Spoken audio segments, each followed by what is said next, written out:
My life has been as average can be.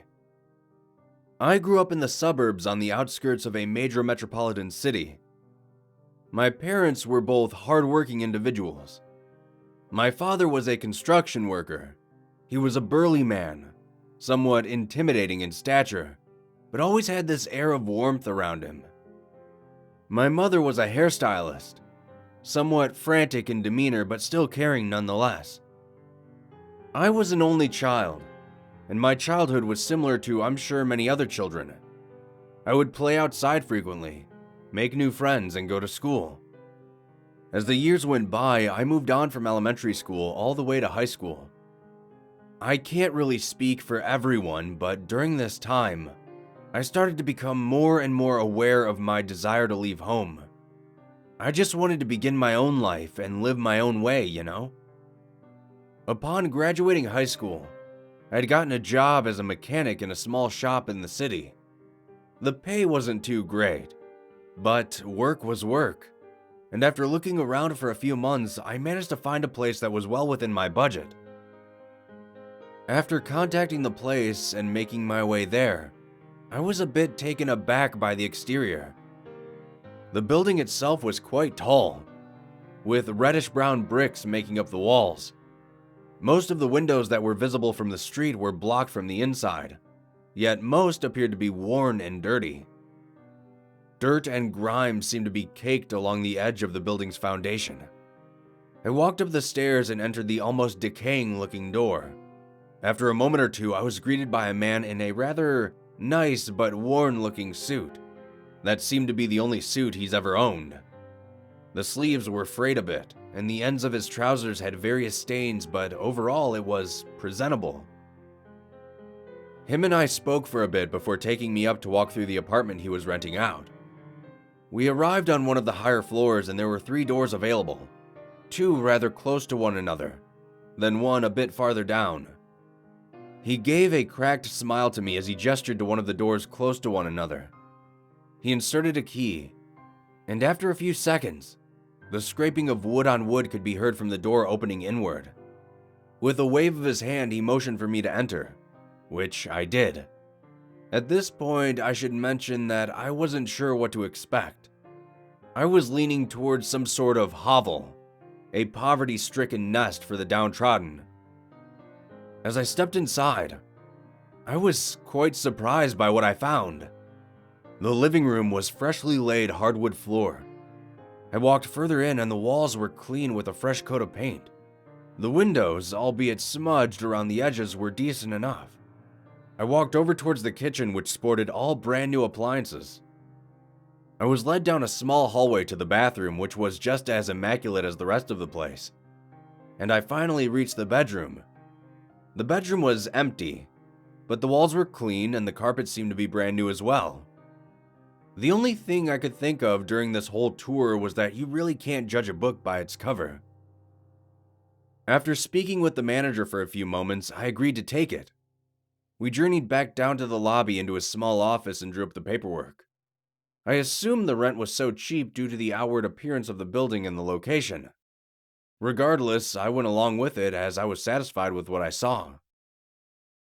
Around a month later, I had managed to move all my stuff from my parents' house into my brand new apartment. The first few months of living there were completely uneventful. It was just an average apartment in an average city. Even though I came and went relatively frequently, I never saw anyone enter the neighboring apartments adjacent to mine. A little over a month ago is when I first heard an odd sound coming from the apartment next door. I had gotten home after a typical day at work and took a much-needed shower. Shortly after, I changed and lay down in bed, turning the TV on in the process. I watched TV for a little over an hour before hearing something coming from the wall directly behind my head. It sounded like a faint tapping. At first, I thought it was my TV making that noise, but after I shut off my TV to head to bed, the tapping sound persisted. I sighed, thinking that someone might have been doing some late-night home improvement, or it was possibly some sort of animal. I pulled my pillow over my head and went to sleep. The following night, the sound returned. I noticed that it started just as the sun was about to set. The sound was just faint enough that I'd still be able to fall asleep with no issue. The next night, however, the tapping started to become much louder. It was so loud that it was disrupting my ability to watch TV. I sighed heavily once again before rapping my fist off the wall a few times. After a moment, the tapping had stopped. For the remainder of the month, the tapping hadn't returned at all. My life continued normally until 2 nights ago. I was once again lying in bed, on the cusp of falling asleep, when I started to hear loud knocking coming from the other side of the wall. Hearing this caused my eyes to open wide, and with a huff, I returned a few aggressive knocks of my own. The knocking on the other side stopped for about 10 minutes, before once again resuming. I got out of bed and walked out into the hallway of the apartment complex. I groggily walked over to the nearby door and gave a few knocks. After waiting for a few moments, I could still faintly hear the sound of knocking coming from inside. I'm not really sure what compelled me to, but I found myself reaching for the doorknob. As I grabbed it and twisted, I found that the door was unlocked. With a soft creak, the door seemed to open into encapsulating darkness.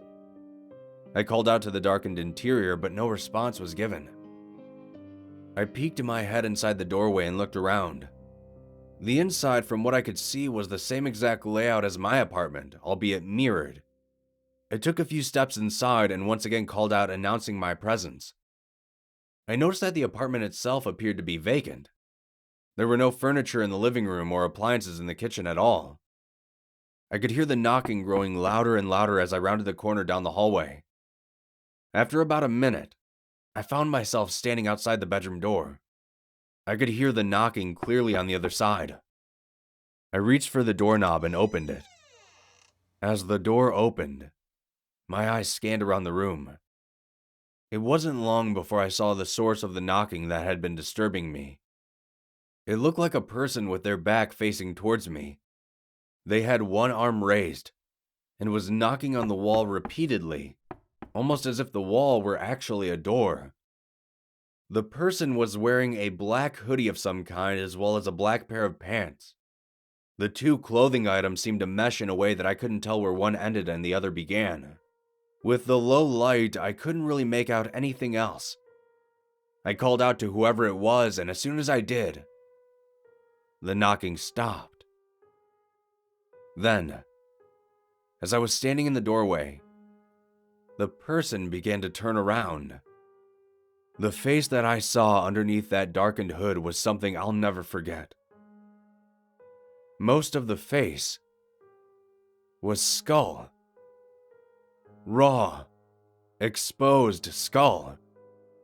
It looked at me with hollow sockets, as what I could only describe as a black, slime-like substance dripped from within them. His body twitched and popped as he turned to face me. I felt my pulse begin to quicken, and before it could finish turning directly towards me, I took a step back and slammed the door shut. I turned and ran down the hall, through the apartment door, shutting it behind me. I made my way through my own door and deadbolted it once I was on the other side. I sat by my door the entire night. No knocks were heard. Today, I made a call down to the manager and he assured me that there were no tenants in the apartment directly next to mine. I told him that I saw somebody go into the apartment, a squatter or otherwise. He told me he'd investigate, but that I shouldn't worry. I thanked him and I haven't heard anything since. Well, not until after nightfall, that is.